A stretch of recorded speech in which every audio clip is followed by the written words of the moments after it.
코로나 바이러스로 인해서 전 세계가 많이 어수선하고 또 두려움과 공포 속에 지내고 있습니다. 우리나라도 점점 많이 확산돼서 전국적으로 많이 긴장하고 또 불안해하는 가운데 있죠. 그래서 많은 교회들이 아마 오늘부터 주일 예배 또한 못 드리고 영상 예배로 대체하는 교회가 많이 있는 것으로 압니다. 부득불 우리가 예배를 교회에서 드리지 못하게 된 이유는 교회를 부득불 통제하게 되기 때문이죠. 그 이유는 먼저는 성도님들의 안전과 예방 차원에서 저희가 교회 출입을 통제하게 되었습니다. 만에 하나 한 명이라도 꼭 확진자가 생기거나 또는 그와 관련된 사람이 생기면 전 교인들이 격리 대상이 되고 또 심지어는 교회에 완전히 문이 닫는, 그래서 어떻게 보면 굉장히 교회에 큰 치명이 될 수 있었기 때문에 내가 미리 방지 차원에서 교회 출입을 몇 주간 통제하게 됐습니다. 그리고 또 하나는 우리가 선교 차원으로 지역 주민들에게 불안감도 해소하고 장기적인 선교 안목으로 우리가 교회를 통제하게 됐습니다. 신천지가 욕먹는 이유는 그들이 이단이기 때문이 아니라 그들이 밀폐된 공간에서 이 바이러스를 너무 급속도로 전파시켰고 또 그것이 숨기는 이유가 돼서 그것 때문에 사회에 지탄을 받게 되죠. 그래서 요즘은 많이 모이는 것을 불안해하고 걱정스러워합니다. 그런 의미에서 특별히 저희 교회 같이 많은 사람이 모이는 곳은 지역 주민들에게 다소 불안감이 되는 요인이 될 수 있죠. 그래서 지역 주민들을 섬기는 마음과 장기적인 선교 차원으로 내가 부득불 교회를 통제하게 됐고, 그러다 보니 우리가 교회를 예배당에서 못 드리는 그런 사태가 발생하게 됐습니다. 그런데 우리가 교회에서 예배를 못 드리는 것이 어떤 분들은 신앙의 위기라고 말하고 잘못된 거라고 말하는 분도 계십니다. 그러나 저는 교회에서 우리가 예배를 못 드리는 것이 신앙의 위기가 아니라 오히려 신앙의 기회가 된다고 생각합니다. 그것은 바로 우리의 개인의 예배가 온전히 회복되고 또 가정의 예배가 회복되는 그런 좋은 믿음의 기회가 될 수 있기 때문입니다. 여러분, 우리가 오해하지 말아야 될 것은 예배를 못 드리거나 예배를 안 드리는 게 결코 아니라는 것입니다. 단순히 우리는 예배당에서 교회에서만 예배를 못 드리는 것일 뿐이지 우리는 지금도 언제나 하나님을 예배하고 있는 것이죠. 성경은 교회에서만 예배 드리는 것이 참 예배다라고 말하지도 않고 또 교회 바깥에서 드리는 예배가 나쁜 예배다고 말하지 않습니다. 물론 교회는 예수님의 핏값으로 세워진 만민이 기도하는 하나님의 집이죠. 그래서 이곳에서 예배 드리는 것, 이곳에서 기도하는 것은 정말 소중하고 가치 있고 중요한 의미를 갖습니다. 그리고 예배당에서 예배 드릴 때 더 집중도 잘 되고 분위기도 좋아서 좀 더 은혜 받는 것은 사실입니다.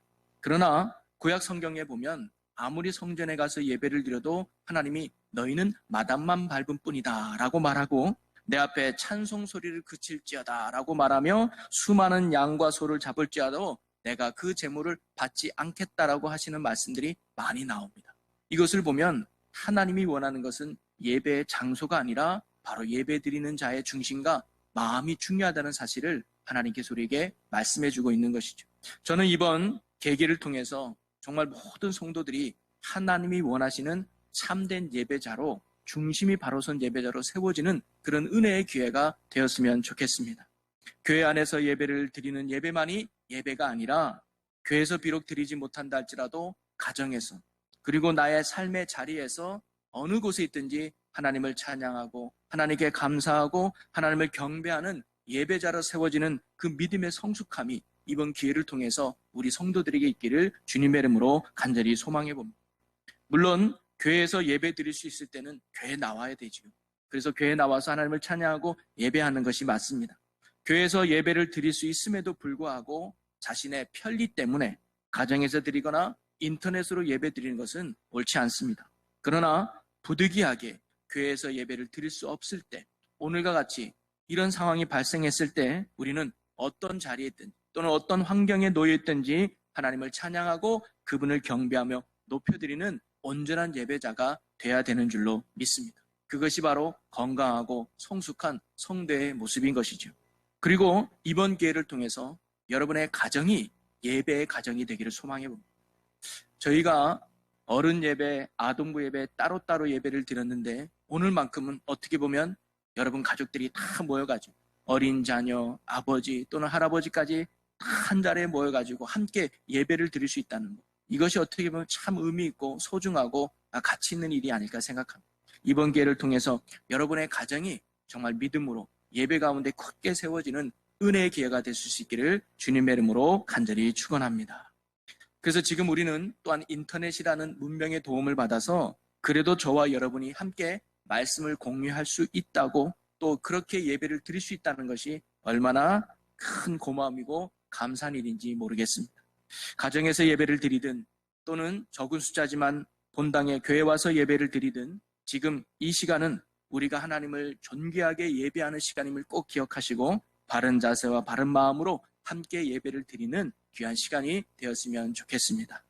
화려한 조명도 없고 멋진 찬양대 아름다운 찬양도 없지만 지금 여러분이 있는 그 자리에 하나님이 함께 계심을 굳게 믿으시고 하나님을 온전히 경배하고 영과 진리로 예배할 수 있는, 그래서 하나님의 거룩한 임재를 경험할 수 있는 축복의 지금 이 시간이 되시기를 주님의 이름으로 간절히 축원합니다.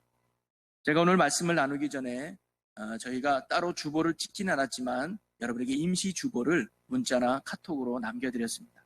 거기에 보면 예배 순서도 나와 있고 또 교회 소식도 몇 가지 알려드릴 사항이 있어서 적었는데요. 제가 말씀을 나누기 전에 몇 가지 나누고자 합니다. 우리가 다음 주일까지는 이처럼 실시간으로 영상 예배로 함께 드리려고 합니다. 그래서 교회 못 오시는 분들은 인터넷이나 컴퓨터를 통해서 함께 예배를 드려주셨으면 고맙겠습니다. 그 대신 주중에 우리가 예배를 드리지 못하지만 이번 기회를 통해서 여러분 가정이 예배하는 가정으로 세워줬으면 좋겠다는 마음으로 가정 예배로 건강한 신앙을 여러분 유지했으면 좋겠습니다. 그래서 여러분의 가정 예배를 돕고자 가정 예배문을 저희가 만들어서 여러분에게 활용하려고 합니다. 그래서 교구 카톡방이 있는데 거기에다가 자료를 올려주면 여러분들이 그걸 참고로 해서 매일매일 아침이든 저녁이든 가정 예배로 드려줄 수 있는 여러분이 되었으면 좋겠습니다. 그리고 특별히 수요 예배는 가정에서 수요 예배를 드려주셨으면 고맙겠습니다. 그래서 수요 예배문은 별도로 준비해서 올려드릴 테니까 그 예배문을 참고해서 수요일 저녁 7시 반에 여러분 가족들이 함께 예배 드렸으면 좋겠습니다. 그리고 매일 저녁 9시마다 특별 기도회를 하려고 합니다. 비록 여러분이 교회에 나오지는 못하지만 이 특별 기도회는 실시간 영상으로 오늘과 같이 실시간 영상으로 함께 찬양하고 말씀 듣고 기도 제금을 나누면서 함께 기도를 하려고 합니다. 그래서 영상으로 참여할 수 있는 분은 영상으로 함께 기도에 동참해 주시고 그러지 못하는 분은 9시에 합심하며 함께 기도함으로 이 어려움을 잘 이겨나갈 수 있는 기도하는 동력자로 세워지는 우리 성도 여러분이 되었으면 좋겠습니다. 그리고 사실 오늘부터가 사순절이 시작되는 절기인데요. 그래서 사순절을 맞아서 또는 이 위기 속에서 우리가 말씀으로 좀 더 채워주면 좋겠다 싶어서 우리가 한 달 동안 사복음서를 읽는 운동을 한번 같이 진행해 보려고 합니다.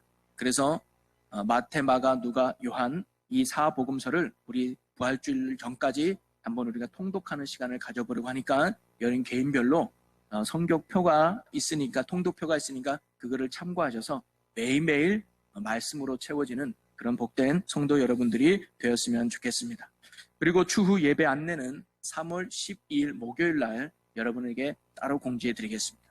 앞으로 예배를 또 어떻게 드릴지는 그때 추후에 알려드릴 테니까 잘 숙지하셔서 우리가 어느 자리에 있든지 언제든지 하나님 앞에 올바른 예배로 건강한 신앙으로 승리하며 나갈 수 있는 우리 모든 성도 여러분이 되시기를 주님의 이름으로 간절히 축원합니다.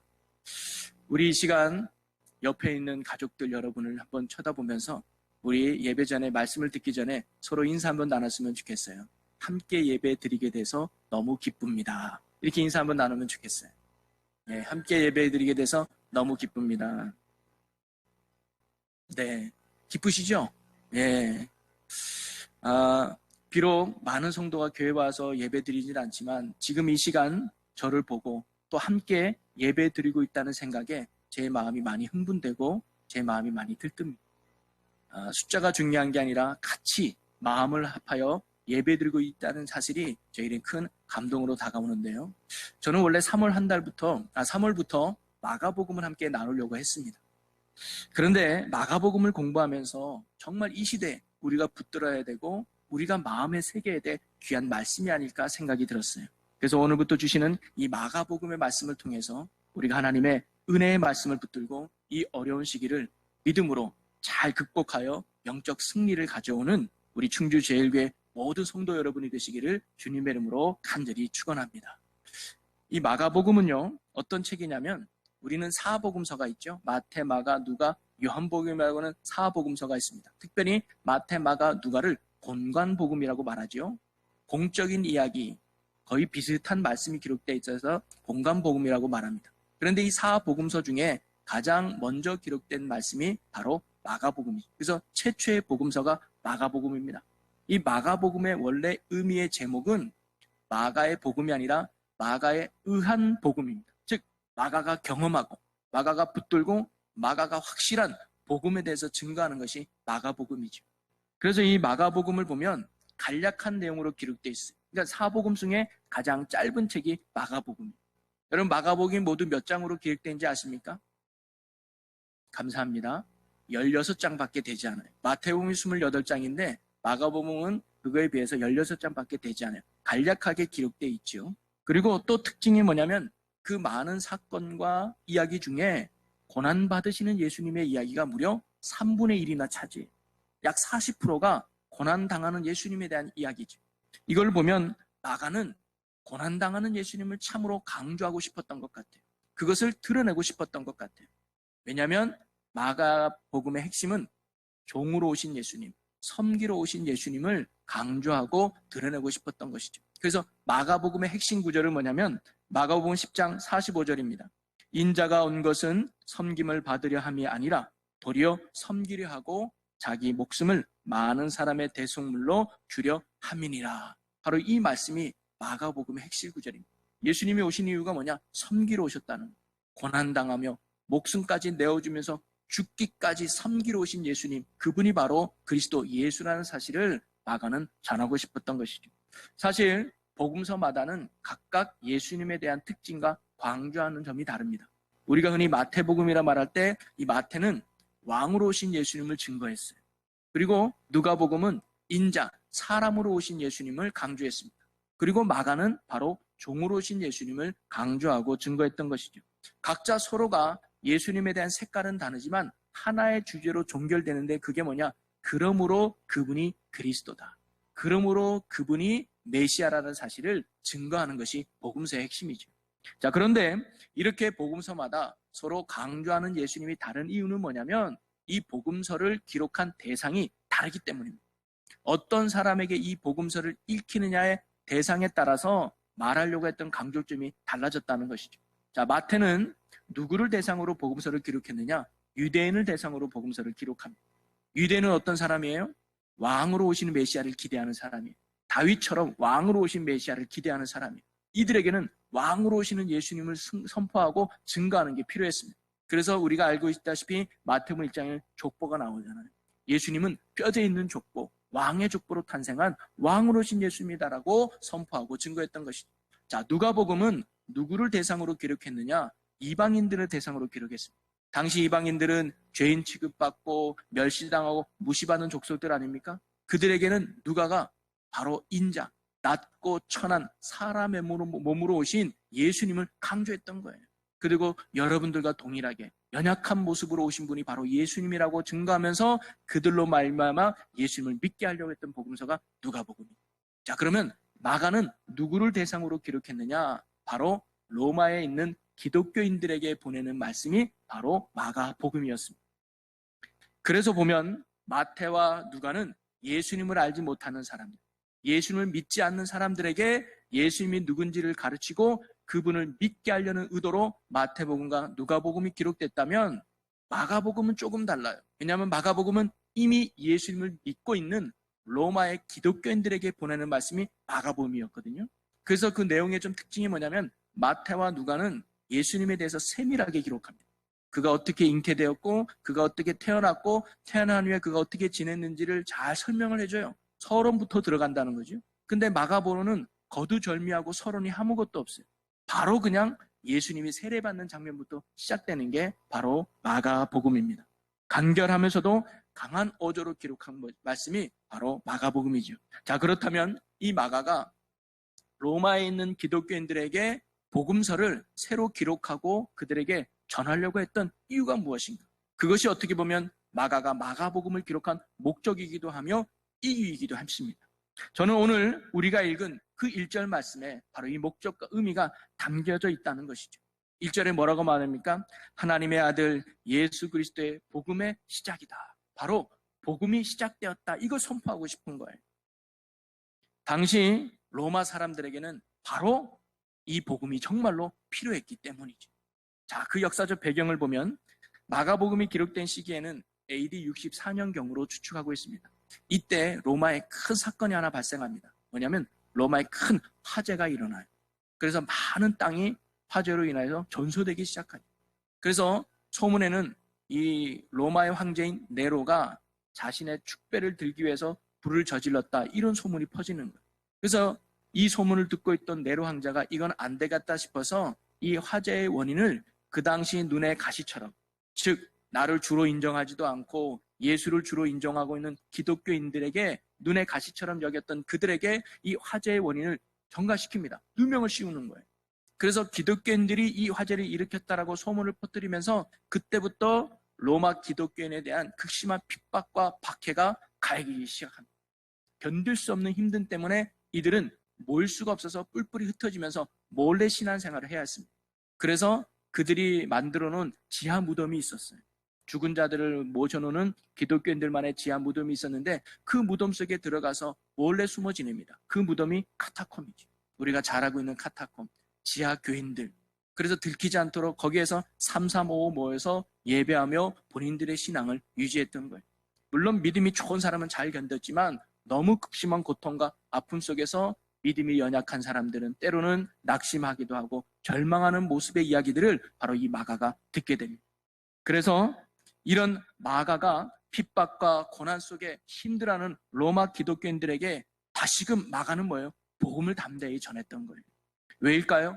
구원의 확신이 없어서 흔들리는 그들에게, 믿음이 연약하여 낙심하는 그들에게 다시금 그 고난을 이기는 힘이 복음에 있다는 사실, 다시금 그 환난을 견디는 힘이 복음에 있다는 사실을 마가는 다시금 선포하고 증거하기를 원했던 것입니다. 그래서 마가는 특별히 고난 받으시는 예수님을 강조한 거예요. 지금 여러분 힘들고 어렵지요? 아프지요? 고난당하고 있지요? 예수 그리스도가 그런 고난을 당하셨습니다. 우리를 살리고자 그 죽음까지 마다하는 예수 그리스도의 고난, 그리고 고난이 끝이 아니라 반드시 그 고난 뒤에 부활의 생명이 있다는 사실을 다시금 로마에 있는 힘들어하는 기독교인들에게 선포하면서 위로하고 셈을 주고자 마가는 이 마가복음을 기록하게 되었던 것이죠. 그러면서 1장 1절에 마가는 담대하게 선포하고 있습니다. 하나님의 아들 예수 그리스도의 복음의 시작이다. 그 복음이 다시 여러분 시작되었습니다라고 선포하고 있는 거예요. 복음의 시작, 이것이 바로 마가가 고난 가운데 있는 로마의 기독교인들에게 선포하고 싶은 핵심의 말씀이었던 것이죠. 다시 복음으로 돌아가자. 다시 복음 가운데 세워지자. 그것이 마가가 로마 기독교인들에게 선포하고 싶었던 핵심의 내용입니다. 자, 그러면 여러분 복음이 무엇일까요? 이 복음은 우리나라 말로 기쁜 소식이라는 말의 뜻이죠. 영어로는 good news라고 말하고 있습니다. 근데 이 복음이라는 단어가 헬라어로는 유앙겔리온이라는 단어를 씁니다. 이것은 이 복음이라는 단어가 마가가 처음 사용했던 말이 아니에요. 이미 그 당시 사용되고 있던 말이 바로 이 복음 유앙겔리온이라고 하는 단어였습니다. 이 마가는 그 단어를 가지고 와서 사용했던 것뿐이죠. 그럼 이 유앙겔리온, 복음이라는 말의 유래를 보면 이 페르시아가 BC 538년에 바벨론 제국을 멸망시킵니다. 그리고 세계 제국의 권좌에 오르게 되죠. 그 후에 페르시아는 자신들의 지배 영역을 넓히기 위해서 100만 대군을 이끌고 아시아 지역을 넘어 마게도냐, 유럽까지 진출하게 됩니다. 그때 만났던 나라가 바로 그리스, 아테네 민족을 만나게 되죠. 그리고 당시 그리스는 규모가 작은 나라였기 때문에 페르시아 대군을 대항하기에는 역부족이었습니다. 그러나 그리스 남자들은 페르시아에 대항하여 싸우다가 죽기로 최종 결정하고 모두 전쟁터에 나가게 되죠. 그리스가 페르시아와 싸워서 이길 수 있는 확률은 너무 저조했습니다. 어떻게 보면 질 가능성이 훨씬 높았던 것이죠.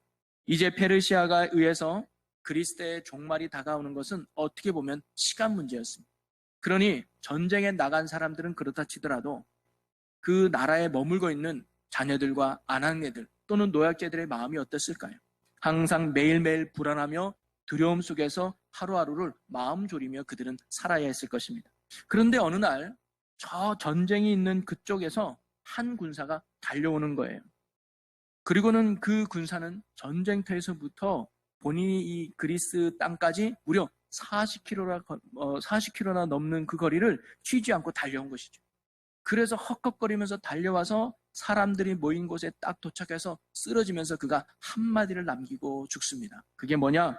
우리가 이겼다라는 이 한마디를 남기고 그 사람은 거기서 쓰러져 죽음을 거두게 되죠. 그 소식을 들은 사람들이 뭐라고 선포했느냐? 유앙겔리온이라고 말한 거예요. 그 뜻은 기쁜 소식을 다른 사람들에게 알리면서 큰 소리로 유앙겔리온 하면서 즐거워했던 것이죠. 이 유앙겔리라는 단어는 두 가의 단어가 합쳐진 겁니다. 유라고 하는 기쁨이라는 단어와 앙겔리온이라고 하는 천사라는 단어가 합쳐진 거예요. 이걸 풀어보면 기쁜 소식을 전해주는 천사다, 이런 의미가 담겨져 있어요.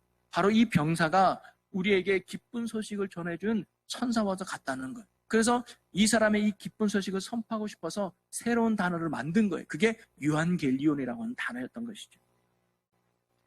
그래서 우리가 알다시피 마라톤의 유래가 여기서 생긴 거 아닙니까?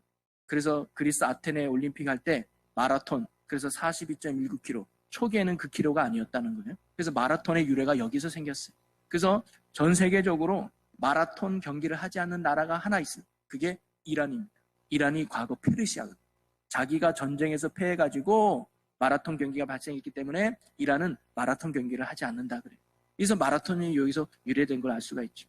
그래서 당시에는요, 세 가지 소식을 들었을 때 이 유앙겔리로는 단어를 사용했다는 거예요. 첫 번째가 방금처럼 외국과의 전쟁에서 승리로 이제 평화가 왔다는 소식을 알릴 때 유앙겔리온 했다는 거예요.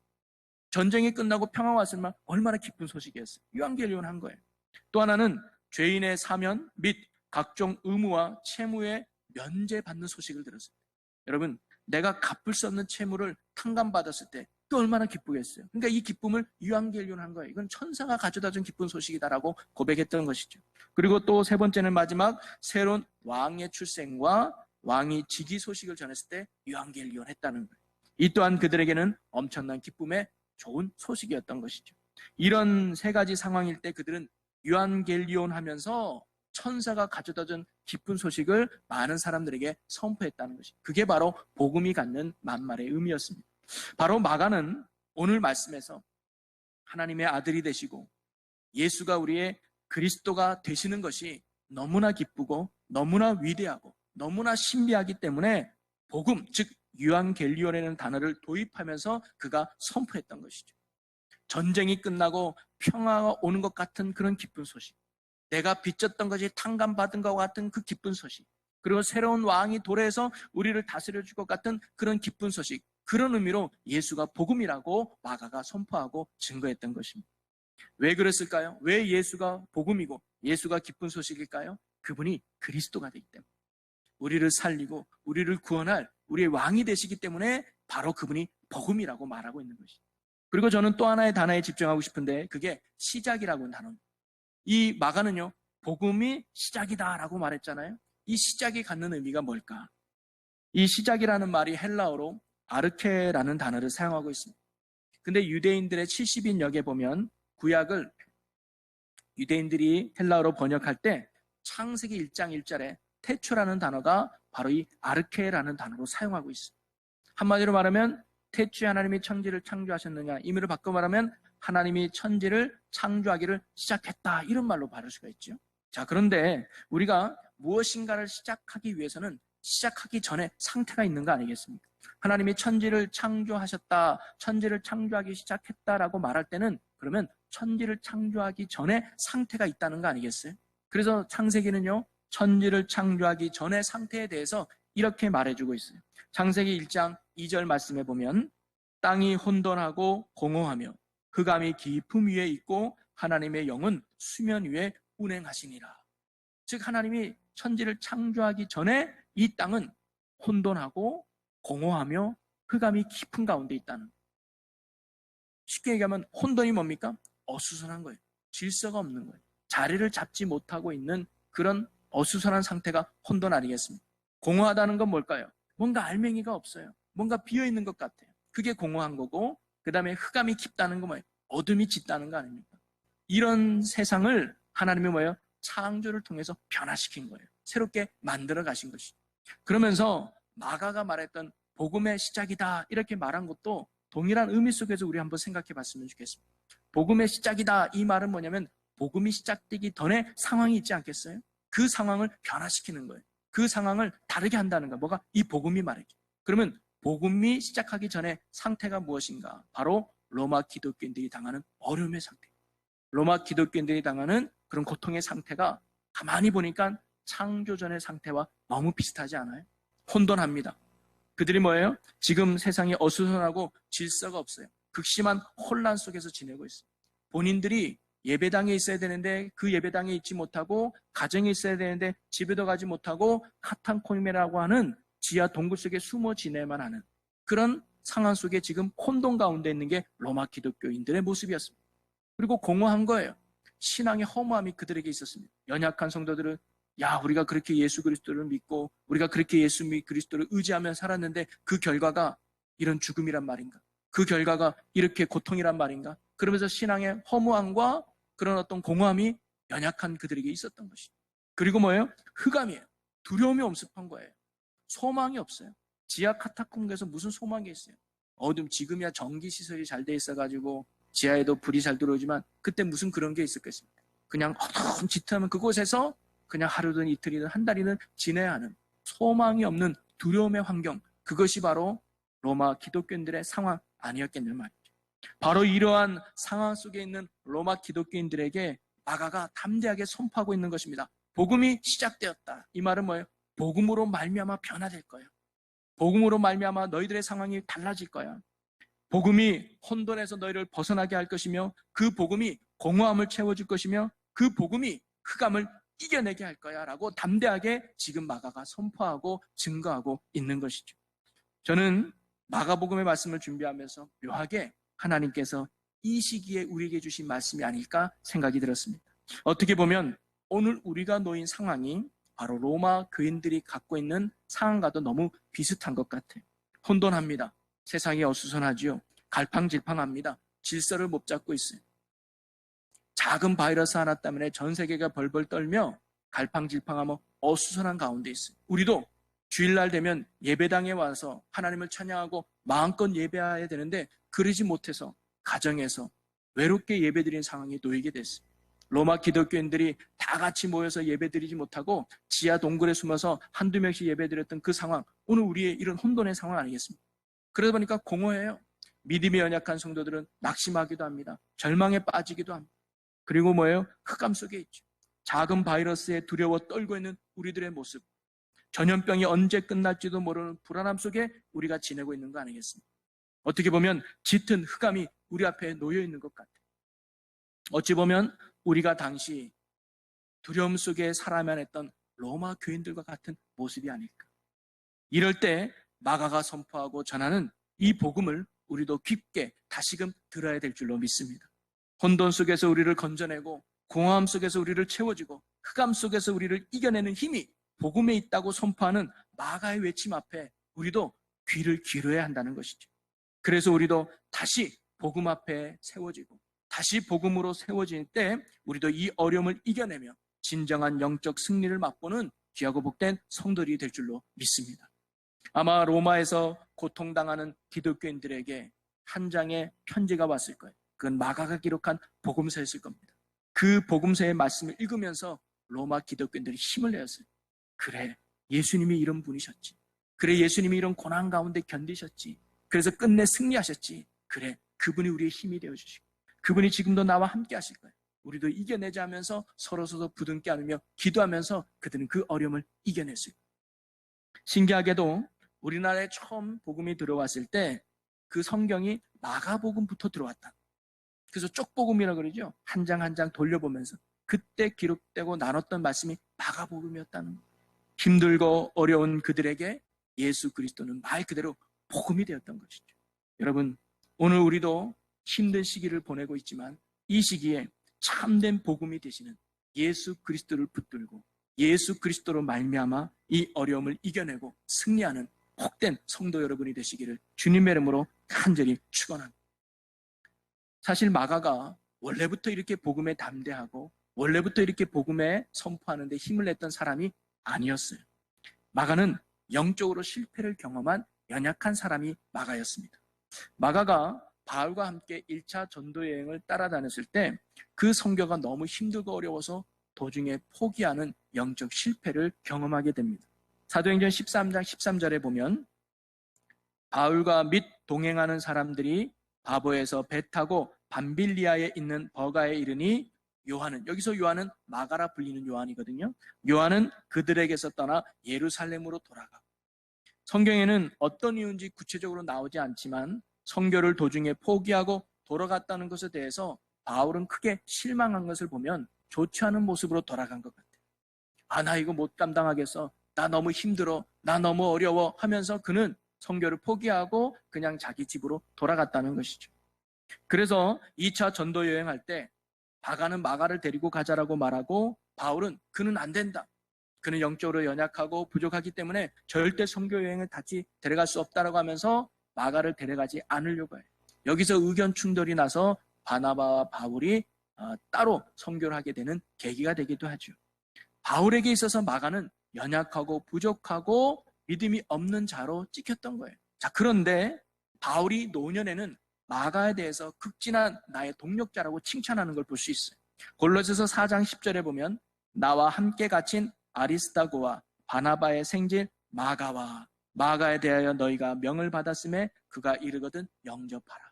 지금 이 바울과 함께 마가가 같이 복음을 전하다가 옥에 갇혔다는 거예요. 그러면서 그를 너희들은 존귀하게 여겨라라고 골로새 교인에게 말하고 있는 것이죠. 저는 마가는 절대 데려가면 안 되라고 외쳤던 이 바울이 이제는 마가는 정말 진정한 동력자야, 마가는 진정한 선교사야라면서 칭찬했던 그 이유가 어디 있었을까요? 마가에게는 어떤 변화가 있었기에 그가 이렇게 달라질 수 있었을까요?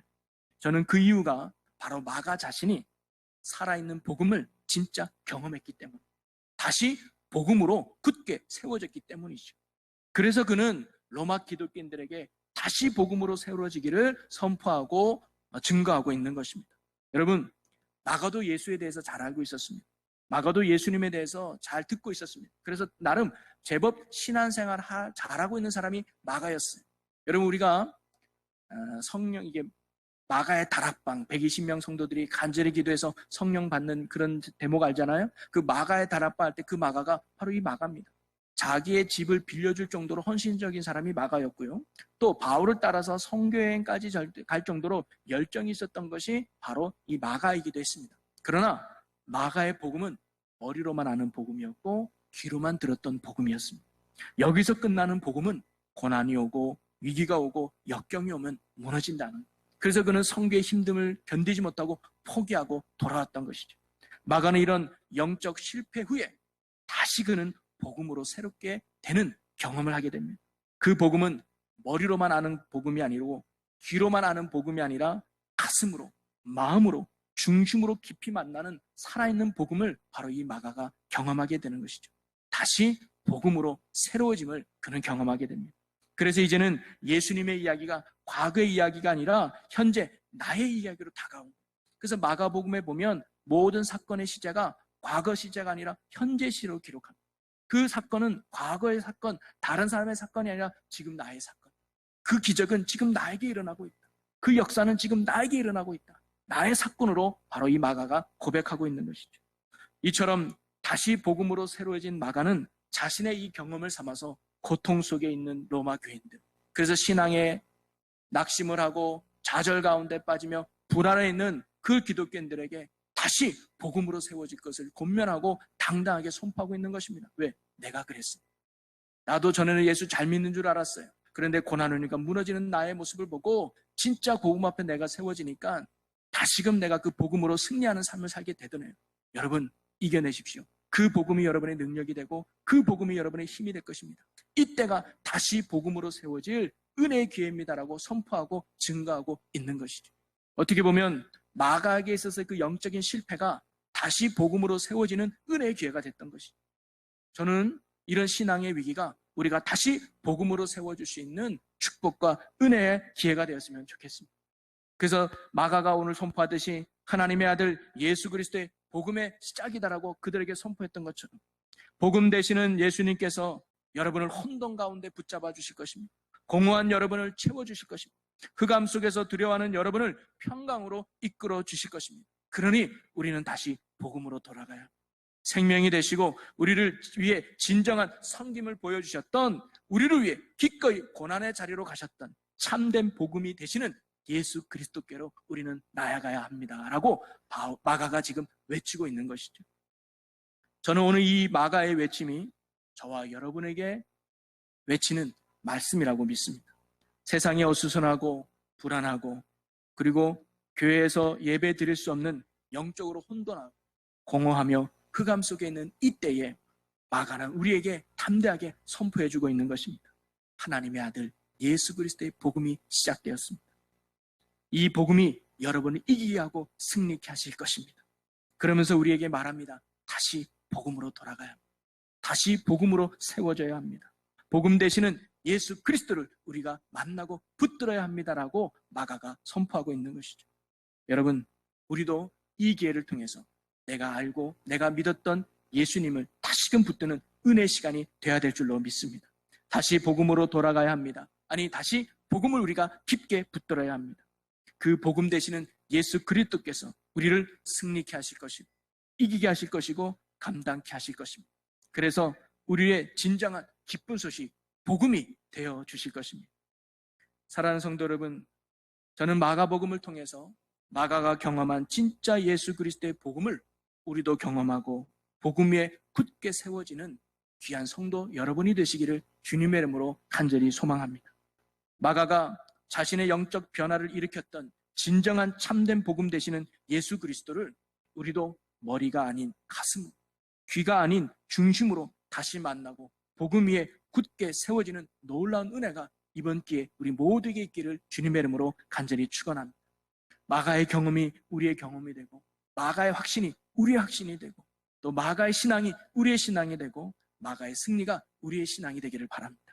그래서 다시 복음으로 돌아가서 복음의 사람이 되었던 마가같이, 그리고 다시 복음으로 돌아가서 극심한 핍박과 환난과 어려움을 이겨냈던 로마 교인들과 같이 우리도 다시 복음으로 세워져서 예수 그리스도 안에 굳게 세워져서 어떠한 역경과 고난 속에서도 흔들림 없이 이 어려움을 이겨내고 승리함으로 복음의 능력 속에 풍성한 삶을 살아가는 저와 여러분의 복되고 귀한 믿음의 삶이 되시기를 주님의 이름으로 간절히 축원합니다. 우리 기도하겠습니다.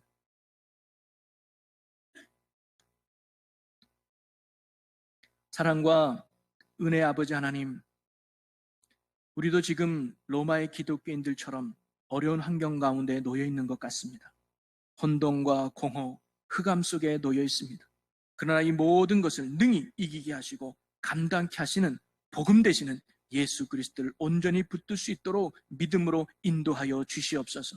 이번 기회를 통해 우리가 다시 복음으로 굳게 세워져서 어떠한 역경 속에서도 예수 그리스도의 능력으로 승리하며 이겨내며 감당하는 복음의 사람들이 되게 하여 주시옵소서. 이번에 당한 고난이 신앙의 위기가 아니라 오히려 신앙의 기회가 되어서 예배가 살아나게 하시고 말씀으로 채워지게 하시고 기도로 승리하는 복음으로 굳게 세워지는 은혜의 기회가 되게 하여 주시옵소서. 우리가 늘 붙잡고 의지해야 할 참 복음이 되시는 예수 그리스도 이름으로 기도하옵나이다. 아멘.